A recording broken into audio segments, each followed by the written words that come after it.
Welcome to Movie Q, the show where we talk about good movies, bad movies, queer cinema, and human trafficking. Today we have a special guest, Mr. Paul Kazee, our resident film festival expert, and we're going to get a clue and also take a spin on the Reel of Destiny. I'm Justin Rivers alongside Katherine Stevens, and Katherine, let's talk about Clue. Let's. I love Clue. It's amazing. Yeah. So Clue, for people who may not have seen it on cable in the 1990s or reruns on Fox, Clue is a 1985 film. It was written and directed by Jonathan Lynn, who is probably more famous for writing and directing My Cousin Vinny and Nuns on the Run.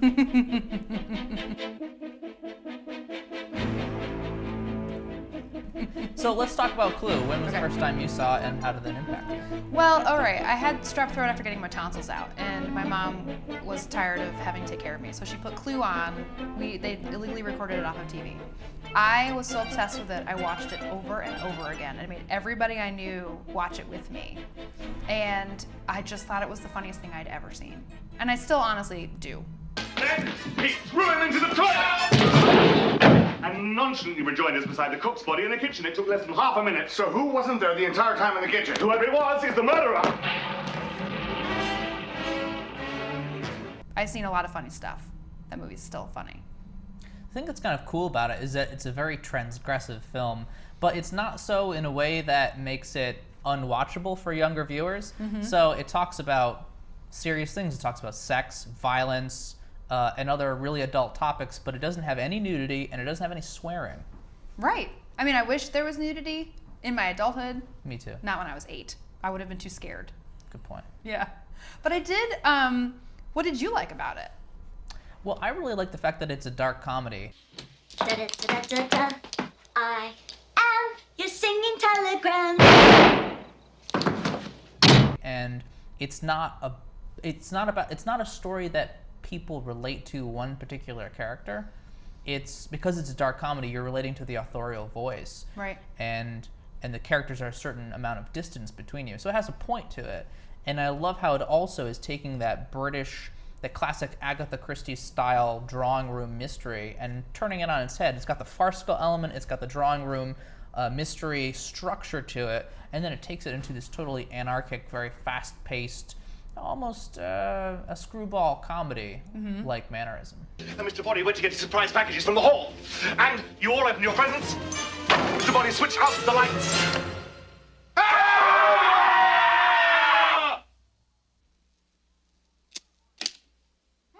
Well, it's filled with comedic actors. You have Michael McKean, Madeline Kahn, Tim Curry. I mean, I could go on. And Christopher Lloyd with brown hair. So it's sort of, my introduction to any sort of comedy came from that movie. Because that was the first movie I'd really seen and really watched and studied. From that point on, all those actors were from Clue. Christopher Lloyd was not from Back to the Future. Michael McKean was not from Spinal Tap. They were all from Clue. Right, and Christopher Lloyd was just a year ahead of Back to the Future, too. So a year later was Back to the Future, and that's where he became a huge star. So he was really cast from Taxi. Oh, of course. Yeah. And the movie, the bummer is Clue was a flop when it came out. Yeah, it did terrible. Yeah. But that's almost a good thing because it was such a cheap commodity that they could rerun it all the time on Fox, mainly in the afternoons. And so a lot of people got to watch it, and it's really turned around. Critics hated it when it was released. It had the 3 different endings, and you had to go to a different movie screening to watch a different ending, and that was kind of a terrible fiasco. But then, now as it was being rerun and people were watching it, kids were watching it, it suddenly become a cult film. I have something to say. I'm not going to wait for Wadsworth here to unmask me. I work for the State Department, and I'm a homosexual. And something that we talked about previously was that the way it handled sexuality was definitely PG-13 even, but they out a character. Mr. Green gets Mr. Green. His blackmail is that he's a homosexual. Yeah, Mr. Green's gay. What? Ah! Oh, I didn't know what homosexual meant when I watched it. No, me either. Yeah. He gets up and he literally stands in front of all the different characters and says, I am a homosexual. And there's nothing wrong with that, but if people, because it was set in the 1950s, Yeah. but if people know, then I lose my job. Right. which is honestly still true today. Sadly, like people in the CIA, he was in the FBI, Right. so people in high security situations can't be gay because it's still used as a tactic to blackmail.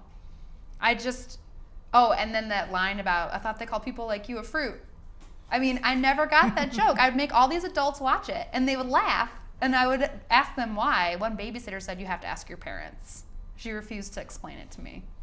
Yeah, the kids pick up on, when you're a kid, you pick up on the dog poo through line. And then later on, you get the references to McCarthyism.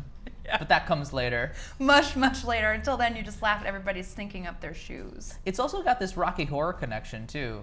Not just because of Tim Curry, but because it's this really kind of subversive and quietly transgressive comedy. And like the shadow casts in Los Angeles, for example, Sins of the Flesh, they do a Rocky Horror Night shadow cast every Friday at midnight. And once a year they do a Clue one as well, and it's hugely popular. Well, we do the ICFS sing-alongs. It came from Schenectady sing-alongs, and we have a second one. The second one's Little Shop of Horrors. When we did Labyrinth, everybody spoke the entire movie. They didn't just sing along with the songs, they spoke the entire movie. I don't see why we couldn't do that with Clue. I think it's definitely possible. Oh my God, flames on the side of my face, heaving. I could do it all. I could do it all right here. Which was like the only improvised line, too, in the script. That was improvised? Yeah. Oh, she's brilliant. May she rest in peace. Yes, I did it. I killed Yvette. I hated her so much. It flames on the side of my face, heaving breaths. The other stuff I liked about Clue, the soundtrack's actually pretty fun. You know? Yeah. It's great rockabilly, rocking around the clock. You know the scene where they're all making out with dead people? All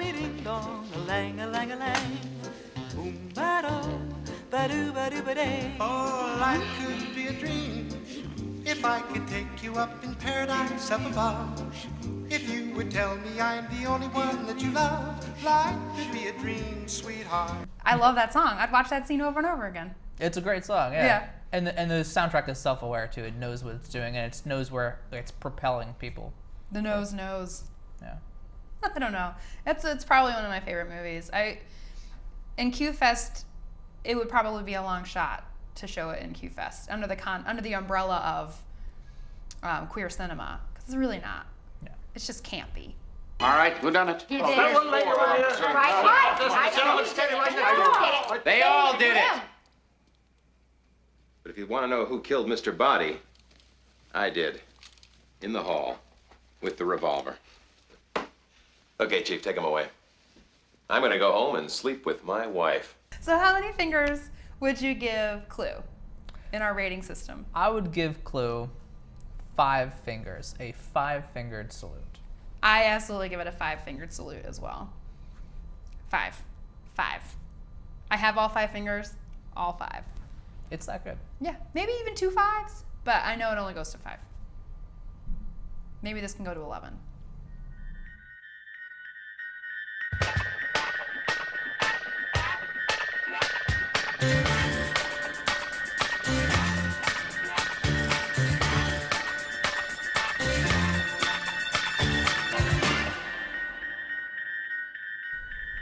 Our guest today is Mr. Paul Kazee, who's the co-founder of ICFS, that's It Came From Schenectady Events at Proctor's, and also our resident film festival expert. Paul? Wow, an expert. I You like are. that. Thank you. Yeah. So, Paul, you've been going on the rounds to a bunch of different film festivals this year. What makes a good festival?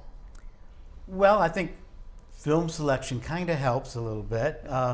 But beyond the films and I mean, I think presentation has a lot to do with the success of a film festival. When I first started going to festivals many years ago, they were like going to a museum or going to a class, and it was great. I mean, I learned a lot. Learned to appreciate film as an art, as a way of communicating ideas. Advancing a social agenda, but the audiences were not enjoying themselves. There was the festive part of the festival was gone, and I think many film festivals have changed with the times a bit and gotten more festive. So I like festivals where there's a bit of show. The organizers, like here at It Came from Schenectady, get up and engage the audience, have fun, have contests, make people feel comfortable, like they're there to enjoy themselves, and maybe you sneak a little education in or a little art in, but don't make them feel like they're there to be lectured to. Yeah, that's what I love about the ICFS events. There's a sense of community. Yeah, I think so. It's we put out the sofas and stuff and have people, tell people they can let their hair down and put their feet up, and basically it's like being invited to a party with a couple hundred of your friends. Nice. Yeah. So the flip side of bad festivals, then, like a museum programming, basically. Yeah, well, I wouldn't say they're necessarily bad. I mean, it depends on your audience. That's true. For me, the only thing that's, I love festivals. I've been to 5 of them in the last 3 months. But what's difficult about a festival, the larger festivals that are in several different venues, is if you have to travel 45 minutes from one venue to the next, you miss movies because you're too much time traveling. So it helps to have it in a concentrated area. Yeah, having a concentrated area or have things scheduled in such a way that you can actually make it to the other event, after seeing something in the first venue. So it sounds like you've seen a lot of movies in the last couple of months. What are some of the highlights? What are you excited about? Well, 3 films, if I may, that I saw in the last couple of months that I really liked. One was the documentary "I Am Divine," about Divine, and they interview his mother, John Waters, Mink Stoll, Hollywood Lawn, and it's really just a really, I think, incisive and in-depth look at this character Divine. I really enjoyed that a lot. Another one is called Animals. It's a Spanish film, and unfortunately you can't really talk about it without giving too much away, but it's sort of a coming of age, searching for identity, sexual and otherwise film. And I need to say it's about a boy, another boy, a talking teddy bear, and a girl with manly features. All right. But probably my favorite film that I've seen, and I hope that it gets some sort of release.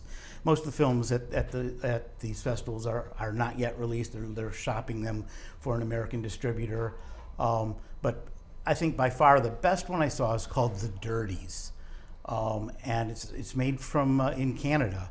It's about some kids that are bullied, and they're filmmakers, media. They have a media club, and they're sort of nerdish, but they decide to make a film in which they take revenge on the people that are bullying them, and it's a comedy, although it gets serious and more darker as the film goes on. And the thing is, one of the kids doesn't really believe that it gets better. And he starts planning he's a serious filmmaker. He plans things. He gets the blueprints to the school. He learns how firearms actually work. And gets to the point where his friend is like, oh, maybe this is not just a film. Maybe this guy's going to follow through and actually start killing people in our school. So it's a fun movie and a serious film at the same time. Wow, really cool. Yeah. So, Paul, we're just about out of time. I'm just wondering, you traveled to a bunch of different places kind of far away. What are some places locally or in the region that we can go to see some of these types of films? Of course, here at Proctor's, we've got It Came from Schenectady and the AFI series, the American Film Institute, 100 Best Films. But the Saratoga Film Forum does some terrific programming up there. Down in Hudson, there's a place called Time Space Limited that does fantastic stuff. And the Palace actually has a series that's some good stuff coming up in the next 2-3 months. And if you're willing to go down to Poughkeepsie, there's a great thing down there called the Hudson Horror Show. Cool. Yeah. All right. Well, Paul, thank you so much for coming and talking to us today. Thank you very much for having me.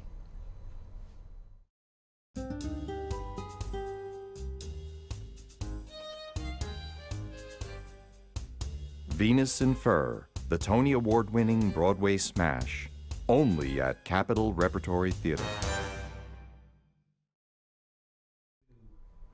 Welcome to our portion of the show where we spin the Reel of Destiny. Today, Justin is our contestant. Are you ready? I'm ready, Catherine. Okay, spin the Reel of Destiny.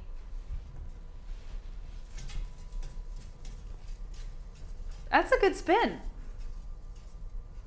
Good spin. It's green. That's blue. Blue? Let's make it blue. Okay, so you are going to have to put in order of release date these movies starring Paul Rudd. Paul Rudd. Oh my God, I'm in love with Paul Rudd. Okay. I know who that is. Have you seen Anchorman? Maybe? A poster of it? I heard about it one time. Okay, great. So, yes.